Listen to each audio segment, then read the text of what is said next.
Hi, I'm Nicole Price-Fasig for the PC Mag Network, and this is What's New Now, your twice-a-week dose of technology news that matters. Welcome to the Tuesday East Coast edition. While it would seem that Google can do no wrong between their powerful search engine and successful sites like YouTube and Gmail, but is it possible they'll see their first flop in Android? The recently announced mobile OS was set to launch in the first half of 2008, but the Wall Street Journal announced yesterday that it's possible it could be delayed until at least the fourth quarter of this year, if not next year. The problems lie mostly in issues with the software. Being the perfectionists that they are, Google is still tweaking the operating system, meaning that software developers are either having to delay their work or rework their programs with every change. Plus, carriers like Sprint are hoping to develop branded content, meaning their phones might not come out until even 2009. Android may still catch on, but it faces pretty significant challenges from the likes of Apple's iPhone and RIM's BlackBerry. These already successful smartphones are integrating a number of features pretty similar to the ones promised by Android. So only time will tell if Google's mobile OS will come out on top. Yesterday, mobile giant Motorola announced the first phone to come out of its 18th-month partnership with Kodak. The Moto ZN5 features a 5-megapixel camera with a lens cover and a xenon flash bright enough to illuminate an entire room.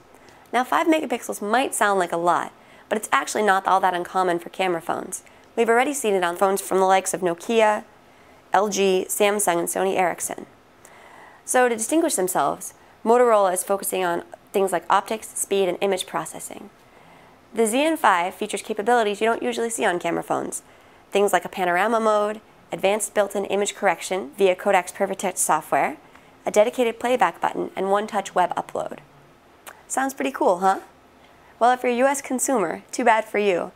The ZN5 is GSM only, which means that Verizon, Alltel, and Sprint users are out of luck. Plus, as a general rule, US carriers tend to be pretty hostile to high megapixel camera phones. Now, with the widespread use of cell phones, it's getting less and less likely that our conversations are completely private. If you're walking down the street, chatting on your phone, riding on the bus, what's to say the people around you aren't listening in to hear your juicy gossip? Well, as you may or may not know, the government might be listening in too.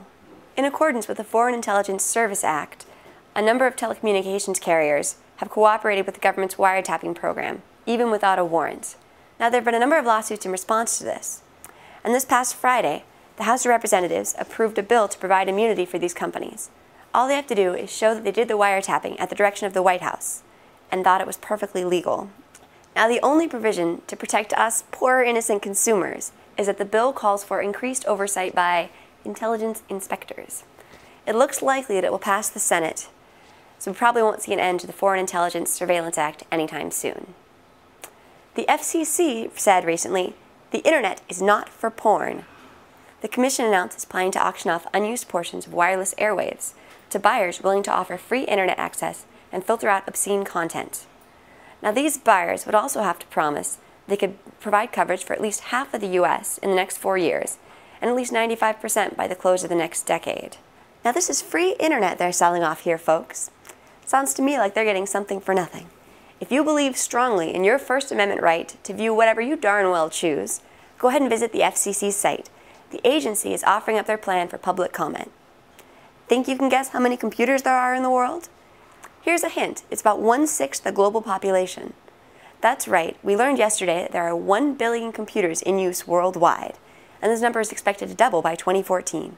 While most of these are in developed countries, a significant number are also coming in emerging markets.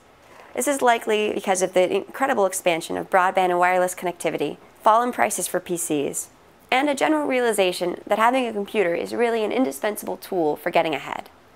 This just goes to show that projects like One Laptop Per Child are right on target, and developing countries will largely contribute to growth even more into the future. Once every 4 years, an event rolls around that galvanizes the nation in front of their televisions. You might be thinking about the election, but I'm talking about my favorite pastime, Summer Olympics.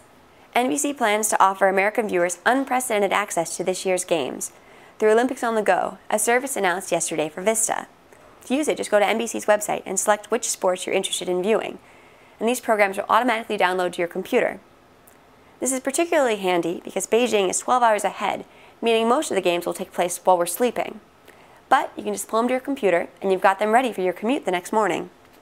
So it's time to get excited, particularly if you're a fan of obscure sports that don't get a lot of airtime.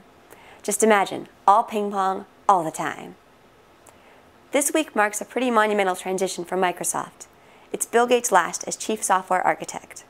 Former PC Mag Editor-in-Chief Michael Miller sat down with the technology legend to talk about his changing role in the tech world and the future for Microsoft and technology in general. Be sure to check that out on PCMag.com. For the PC Mag Network, I'm Nicole Price-Vasic, and this is What's New Now.